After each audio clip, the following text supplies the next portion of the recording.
मेरा नाम सिया बीबी है। शुगर नहीं मरीज है। खामन मेरा जहाँ दिन की तकलीफन दिन का मरीज है।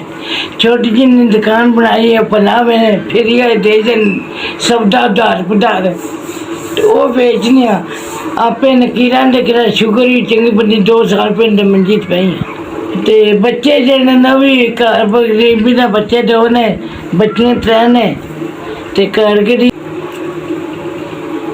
एक कीड़ा चक्कर से गोश्त वादा हो गया शुगर है।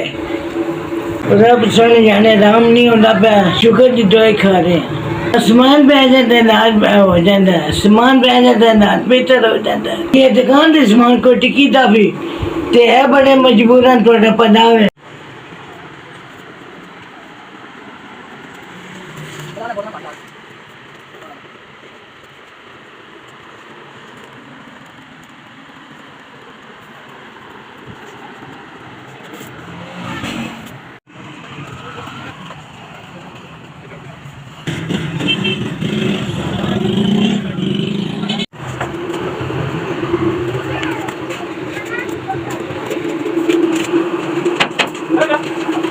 बनाओ थोड़ा मेहरबानी थोड़ी जिन्हें दुकान भर दी थी है ते आ मजबूर है बीमार है मिठा जा हूँ 15,000 का सामान आ गया नहीं तो मेरे को मेरा पुत्र कोई चीज़ नहीं जी हनी दुकान से तो हूँ भर गई है तो इन्ना बाग ना चोखा दे इन्ना बाग ना तुसी पर ही रहो तुसी भी जिन्हें मेरी खिदमत की थी इन्ना बाग थोड़ी करे रब सुना तुम दे पाक जिंदगी दी मेहरबानी मना दी भी थोड़ी भी जिन्हें मेरा पुत्र तो सब प्यारी की थी बड़े जी तुसी लगे बेचारी कर उन्हें सौदा आ गया मेरे पुत्र बेच बाट के अपना नाई कराना मेरे को इन्ना भी नहीं है कोई शहर ना भी है पता है थोड़ा जरा अपना भरी भी दुकान 15,000 का सौदा आ गया जिमदे तो शना तो जिंदगी दी जाती दे तो चौका दे